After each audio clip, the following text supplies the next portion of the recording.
My husband Derek and I have been married for 3 years, together for 7 total. Several years ago, about 6 now, I guess, I worked closely with a male coworker, Paul, that Derek was never fond of. Paul and I never had an inappropriate relationship. Derek's jealousy wasn't completely out of nowhere. I get why he felt that way. Those couple years were a perfect storm of relationship stress. I was working long hours. We were living apart after trying and failing to move in together. Our relationship was still fairly new. And then you add in a handsome coworker I had to spend long hours with and saw more than my boyfriend at the time. Paul was the source of several fights. Again, we never did anything that wasn't completely kosher. Eventually I told Derek he needed to trust me and get over it, or we were going to have to break up. He said he would stop worrying, and for the most part things were good. When Paul transferred out of state a few months later, things were really good. There were no worries at all, and our relationship has been amazingly strong ever since. This last weekend, my husband went out with a couple friends to some bars and a football game. When he came home, he was pretty wasted. We talked for a bit, and he mentioned how a friend of his had told him that he broke up with his girlfriend because she cheated on him. I commented on how that was a bummer and good for him for finding out before they got too serious. Derek, however, had a different take on it. He said it was a shame because they had seemed like a good couple, and if they really loved each other his friend could move past the cheating. Just like he had with me. At first I thought my husband was admitting to cheating on me, and asked him what he meant. He told me he always knew that Paul and I had slept together at least once all those years ago. But he knew I was the one for him and forgave me. I told Derek that I had never so much as even hugged Paul, except maybe at his going away party, let alone slept with him. Derek sort of just patted me on the arm, said of course, and passed out. The next morning I asked him about the conversation and he said it was okay, he had forgiven me, it wasn't even an issue. I again stressed that I had never cheated on him with anybody and I needed him to believe me. He sort of did the same, of course you didn't, babe wink thing again, and went to work. Every time I've tried to talk to him since, he won't hear me out. I'm this close to losing it with him. I need him to know that I never cheated, and I'm hurt that he thinks I would do something like that. What do I do? Do I just let him have this since it's not really hurting anything, or what? I don't want my own husband to think so little of me that he thinks I would cheat. That's not who I am. I am a 36 years old male. My wife passed away 2 years ago. I have an 11-year-old son named Sean. I'm doing okay, with money. I have a stable income and support system. I have a friend named Kate. We've been together since we were kids. She's like a sister to me, although she tends to boss me around. She's introduced me to her female friends hoping that I'll settle down again. I told her I have other priorities and I'm required to focus on Sean and his health. He's diabetes. Kate thinks there's something wrong with me, but not everyone's circumstance is the same. I started noticing a pattern in her behavior after she introduced me to a friend of hers. She'd tell me to leave Sean at home when we hang out and meet her friends. She'd tell me to take down any pictures that have my son and wife in it because ladies will assume that I'm a single dad or still married and that'd limit my chances in dating. I told her to knock it off, and she said that she was looking out for my social life, saying I'm ruining it and exhausting myself. I stopped talking to her for days. Then I decided to let it go. She's been insisting on bringing her friend to visit me with other friends. I agreed to have them as guests. Kate suggested I take Sean to stay with a relative since it'll be adult dinner, but I refused. He was comfortable in his home and didn't want to go. Kate was at my place before her friends arrived. I checked on Sean and told him to tell me if he needed anything before he went to sleep. At 12:30, while I was sitting and just starting to chat with Kate's friend while Kate kept blinking at me with a smirk on her face, I got a text message from Sean telling me he wanted to use the bathroom but the door handle was stuck and he couldn't open the door. I went upstairs to check. Kate followed me. I found that the door was actually locked. I was confused. I asked Sean and he said he didn't lock it. I started looking for the key. That's when Kate quietly handed it to me, saying she took it. I was stunned. I opened the door for Sean, then I asked her why she locked the door. She said that lied to her friend about me not having kids, and didn't want her to see Sean. She said it was no big deal since he was sleeping, but I was furious. I started yelling at her as she kept shushing me. Everyone started leaving after I yelled at Kate and cussed her out for doing this. She blew up after her friend left and said I was an idiot because most people don't mention kids until after months into dating, and that I didn't deserve her help to move on when she thought I was a decent, sane person. I called her stupid and told her to get out of my house. She told me to wallow in my misery and left. Then her friends kept blaming me for making a scene and treating Kate like that, especially since she cooked dinner and helped a lot. I have been with my partner for 7 years. We initially met online, and after meeting in person a few times and realizing our affection for one another, we found it promising to move in together. I moved from California to Pennsylvania to be with him throughout graduate school. All was seemingly well during this time. I have never really had any reason to not trust him. I encouraged him to, very much so, to try his best to make friends, or to explore hobbies on his own outside of the various ones we share, because I have my own passions. And I found we connected most when we met in the middle through conversations about these passions, through the act of explaining or showcasing what we've taken in or learned. Throughout these 7 years, he has struggled with very low self-esteem, and though I don't necessarily think of myself as the pillar of self-love, the depth of mine doesn't reach the low perception of his self-value. Because of this, he has seen and stopped seeing both a counselor and a therapist, and has been on medication to help for the last 6 months. Things were seemingly well between us, and continued to be pretty fluid. We continued to share things, and take long walks, and were pretty open-ended about where we stood in the relationship. If one was feeling a bit of an ebb, the other would pick up more of a share, and vice versa. However, things took a bit of a dip about 2 days ago when I felt the ebb and asked him about it. Initially, he said there was really nothing wrong, and perhaps I was just feeling this way because with our schedules we haven't been able to see one another for long periods of time like we are used to, which is true. But the feeling continued to irk me, and when I asked about it a second time, he confessed to me he had begun talking to another girl from another country via Instagram direct messages. And though things between she and him never crossed the boundaries of platonic friendship, he really loved the initial rush of someone asking him questions about his favorite movie, his favorite album, his favorite book. All things he and I already know very well about one another. I asked if he'd sent any selfies or anything risque, and he said no, though I can't confirm, because he deleted the messages.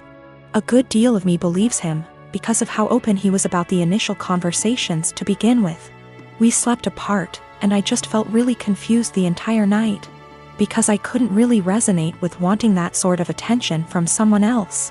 If anything, his yearning for that type of attention sort of hurt.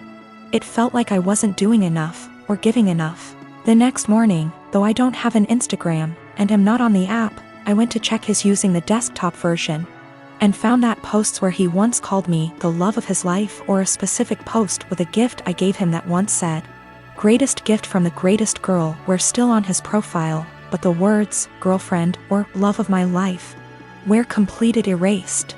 With this realization, my confusion and hurt turned to very real heartache.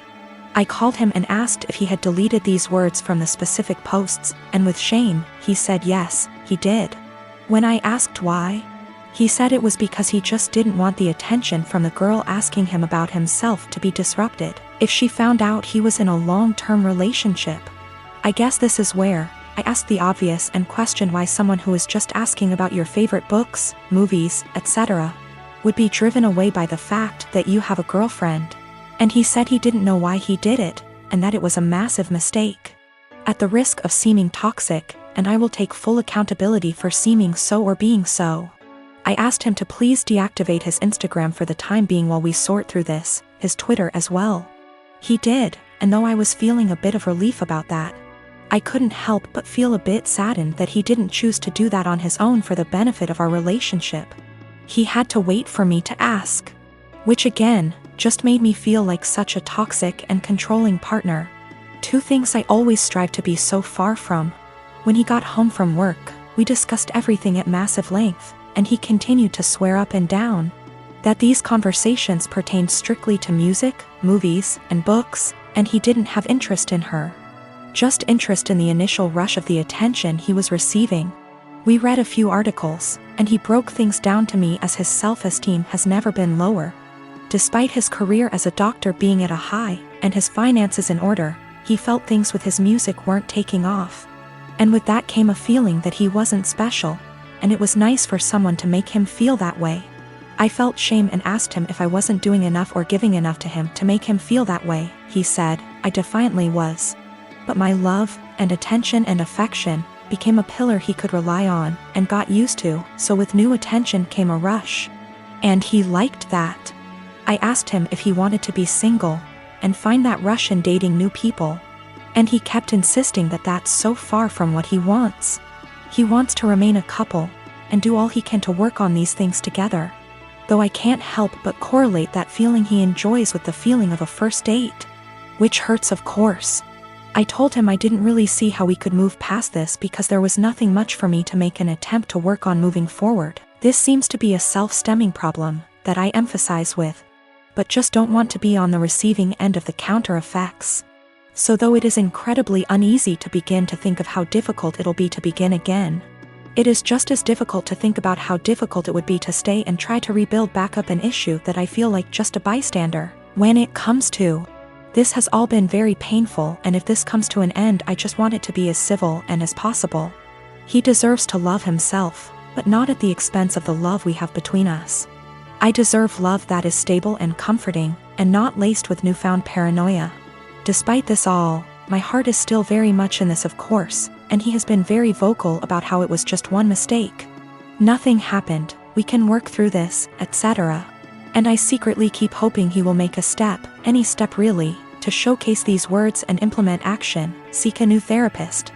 Find the two of us a relationship counselor, buy a book on self-help or on how couple conquer affairs, anything at all. Without me having to be the one to ask him. I just want him to have that yearning that he continues to say he has, but instead of saying it, I was him to show me.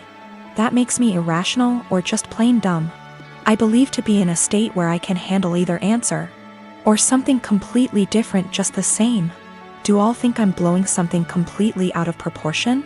Given how this was an exchange of conversation between him and another girl for just a few days. And his erasure of me on his profile was only for about 2 days?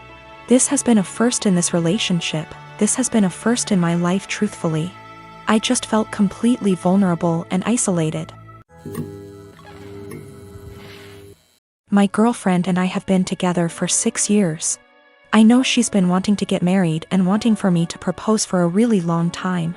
I've always put it off because I never felt I was at the right spot for it, and I wanted to wait for the right time. Nevertheless, I know she's been waiting for it patiently for a long time, and if it was up to her, we would have gotten married years ago before I was even ready. Anyway, I figured since she's waited so long, I wanted to make it as perfect for her as possible. I chose the weekend of our 6th anniversary of our first date to propose to her. I was planning to have her come over to our house, I would have my mom and sister vacate for the night, and I would prepare a very nice dinner for her and would propose during that. I had written out this really long speech which I'd memorized after much practice because I wanted it to be perfect. Now my girlfriend has always wanted me to learn how to cook. I'm ashamed to say I've never properly learned how to cook, and I've never been really good at it. Since I live with my mother and sister at home, they always cook for me and they've never really needed me to cook. It's always one or the other of them, or both of them, doing cooking. At best, I'd just do washing up or chop up onions or something simple. I told them, look, I desperately need to learn how to cook a very nice meal.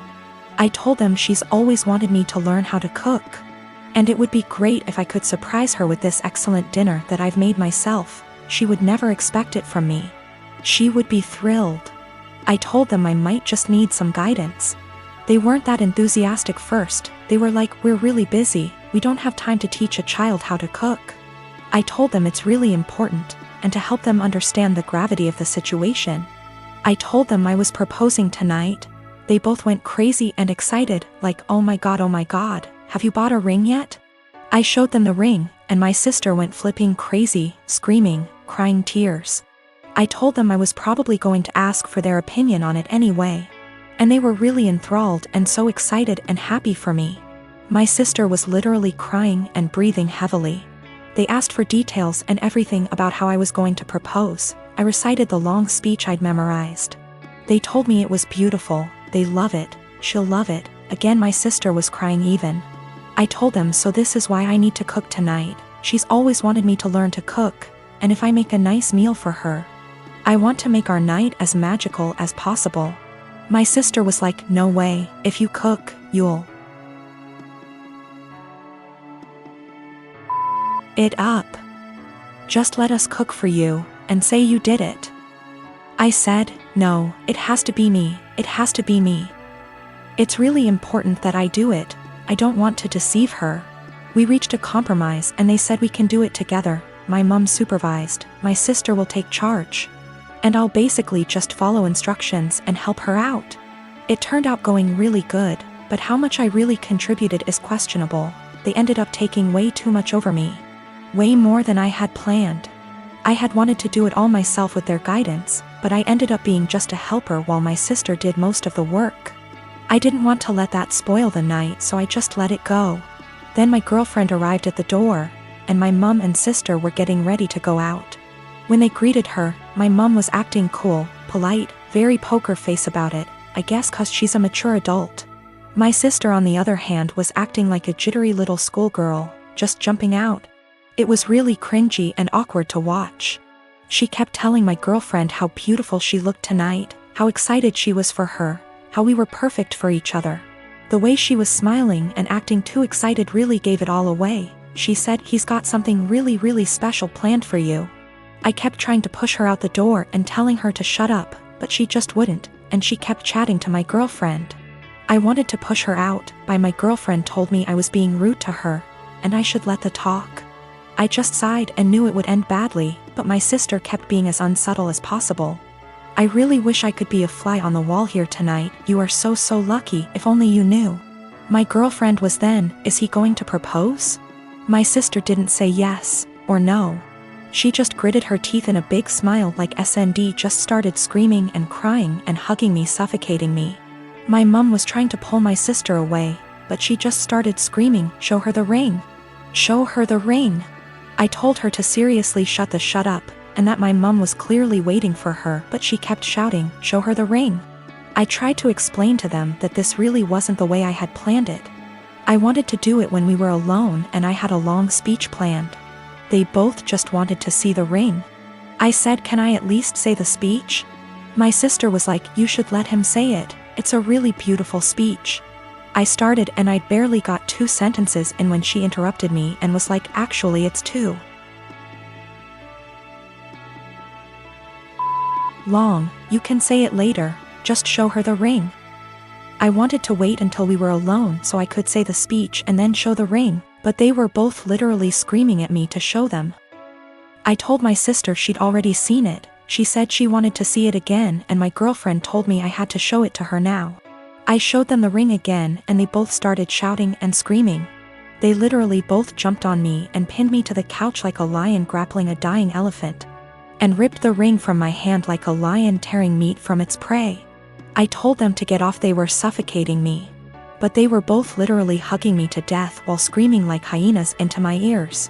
It was like WWE or something, it was unreal. I tried to pull away but they were both just hugging and kissing me and screaming into my ears, clawing at me and the ring like rabid animals, squeezing and suffocating me. My mother did nothing to help. She just stood there laughing as I went down. I realized they were mainly interested in the ring, so I let them have it and crawled away to the side of the couch where I could breathe properly. I felt the evening was ruined already. I had nearly just been clawed to death. I didn't know if my clothes were ripped. My hair was completely messed up. I had both their lipsticks smudged on my face from their dual hyena attack. And my clothes were a complete mess now. It was an infuriating mess of a situation and I felt gross. I just sat quietly there for at least 2 hours while my mother, girlfriend, and sister sat together looking at the ring, talking and chatting amongst themselves and acting like I wasn't there. The entire evening was ruined. My mom and sister were meant to be going out for the night. They didn't even leave once and were there the entire time. The food that I had made was getting cold. I told them dinner was getting cold. They all said they weren't hungry and just sat there looking at the ring, obsessing over it like they are Gollum or something. Me, the boyfriend, the groom, may have as well been invisible. They were all completely ignoring me, pretending like I wasn't there. I had planned this perfect evening between my girlfriend and I where I could propose. I'd been preparing it for such a long time. It was completely hijacked by my mother and sister. My sister spoiled it and didn't even feel bad about it. Worst of all, my girlfriend didn't even seem to mind. I told her this wasn't the evening I had in mind. She didn't care. She was too excited about the fact we're finally engaged. I didn't even get a chance to say my speech. She was like, "Don't worry, you can say it tomorrow. I'm too tired now." It really hurt my feelings. I don't think she understood how sad that made me feel. My girlfriend didn't even seem to care that it wasn't even really me who proposed to her, and the way my sister was acting, you'd think like she was the one getting married. This entire evening I'd planned out for so long. I'd been entirely cut out of it. Sidelined. Reduced to a spectator. After we finally did have the dinner, I asked my girlfriend if we could spend some time together in bed before she goes back home for the night. She was like, "We can't. Your mom and sister are here. We can't just leave them." I told her they weren't even meant to be here. They were meant to have gone out tonight, and they both were like, Yeah. Go upstairs. Don't worry about us." I told her she really shouldn't worry about them. We should both just go upstairs and spend some time together. She was like, "No. It would feel too weird and awkward." Well, that bad so much. I felt like the entire night was ruined. I'd barely gotten anything out of it. I didn't even spend any time with my girlfriend. My sister completely spoiled and ruined everything. The entire night was hijacked. I tried to explain to my girlfriend why everything that had happened, including her own behavior and acceptance of it, really bothered me. She didn't seem to understand and just brushed it aside. I explained to my mom, and she sort of understood and was apologetic, but tried to dump most of the blame on my sister. My sister was still in an excited, giddy mood. I asked her what was wrong with her. She said nothing. I told her she'd ruined the entire night and she acted like a 12-year-old or a clown. She got offended and denied it. She refused to see what she'd done wrong and how she'd ruined everything. I don't understand her behavior at all or why she would even act that way. I'm kind of hurt and offended by everything that's happened and the way they reacted to it. Do I have the right to feel this way? Should I just let it go and move on, or is there something I can do so that my grievances don't go unaddressed and ignored?